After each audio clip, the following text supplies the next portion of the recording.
hope you can conquest the board. Ladies and gentlemen, sit back, relax, and enjoy. The engine of the aircraft started to roar. As it began to take off, I looked out of the window, and the city below me got smaller and smaller, but my heart got heavier and heavier. As I whispered, "Goodbye, Singapore," I felt a tear drop onto my lips, and I thought, what have I got myself into? But there was no turning back now. As we flew higher and higher, all I saw was total darkness because it was a night flight, and everything became very blurry. I had no plan. I had no job waiting for me, and I had no idea what I was going to do in a foreign country because I left everything familiar behind in Singapore. No promise, no guarantee. All I knew was I had a one-way ticket in my hand and a quiet hope that maybe life could be a little different on the other side of the globe. So after flying for about 13 hours, we finally landed. And the first thing I heard was "Welkom in Amsterdam." Well, I guess that was the local Dutch language. I was waiting for my luggage, looking around, feeling lost, and everything seemed very strange to me. The people, the signboards, the atmosphere, even the smell, everything was alien. And I didn't speak Dutch. How was I supposed to figure things out? I grew up a quiet kid, very introverted, very scared to talk to people, very afraid to speak up. And here I was at a place where nothing felt familiar. I remember standing and queuing at immigration. I said, fuck, what the hell did I just walk into? So there were a lot of mixed feelings. But deep down, I knew I came here to find something I didn't grow up with. A version of me that did not feel small all the time. My first few years in the Netherlands, they were pretty rough. It felt like I landed in a world where I didn't belong, like opening a bank account, finding a house doctor, getting myself familiarized with the public transport, and everything seemed very new to me. Although many locals, they spoke English, I felt that they didn't really enjoy speaking English. That's the energy I got from them. And even though I understood their English, I felt out of place. I don't know why, I just couldn't put my finger on it.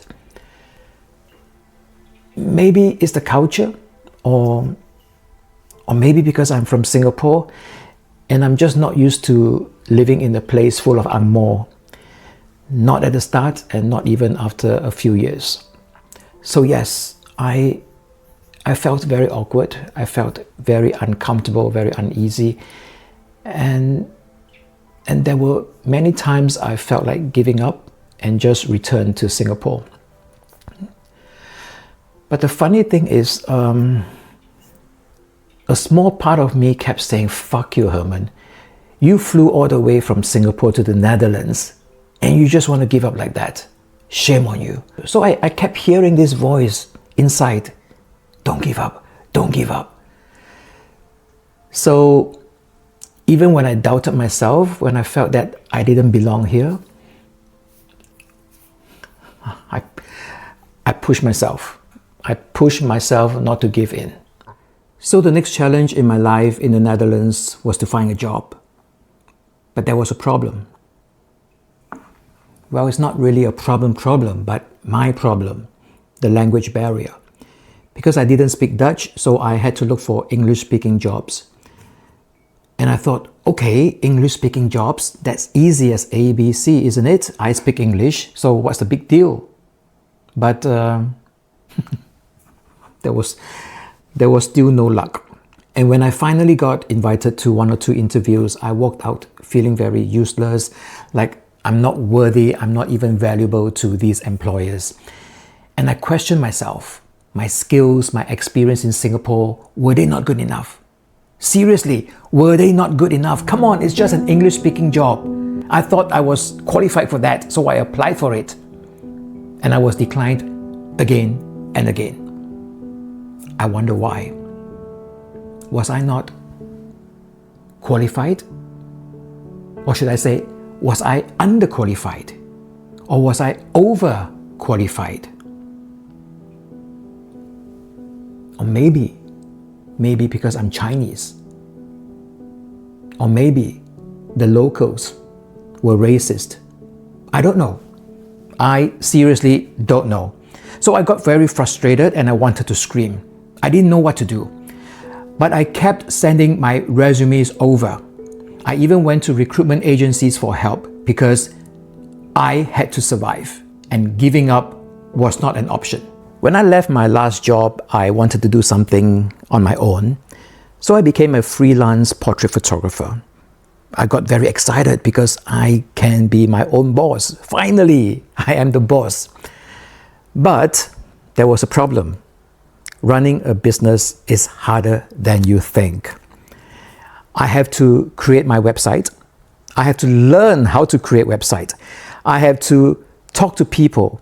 How do I talk to people? How do I meet strangers? How do I have the courage to really attract customers to my business storefront? And how do I create content on social media?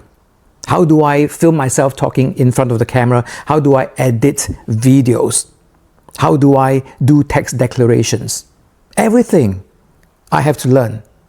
I said, oh wow, that's a lot of work. And honestly, I'd rather work for an employer. So while I was trying to figure all these things, I came across a guy online. His name is Gary Vaynerchuk. Yes, Gary Vaynerchuk. And I was very drawn to his videos. So I started watching his videos and I was hooked by what he was teaching online. And I learned so much from Gary. Mindset, perspective, social media. And I improved so much on myself. And really, Gary, thanks to Gary, I'm a different person. I changed so much for the better. And Gary is my virtual mentor. But there's one thing Gary can't teach me: to show up as who I truly am. Because when I speak to people, I still feel like I'm a little mouse, very unsure about myself. And then one day, I was casually talking to my brother and he brought up this word called archetype. What the fuck is archetype? I have no idea. And then he explained to me what it means. So to simplify archetype, it actually means personality. So my brother helped me to dive deep into my core to find my true personality. And during that time, I've also learned how to do that on my own. And with his help, I found my personality as the fairy godmother and also as a rebel. You know what's a rebel?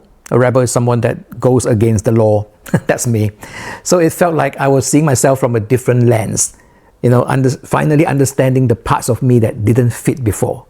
So also thanks to my brother for helping me to find my personality, and also thanks to Gary for improving my life. Knowing I was the fairy godmother and the rebel really helped me to understand myself even better.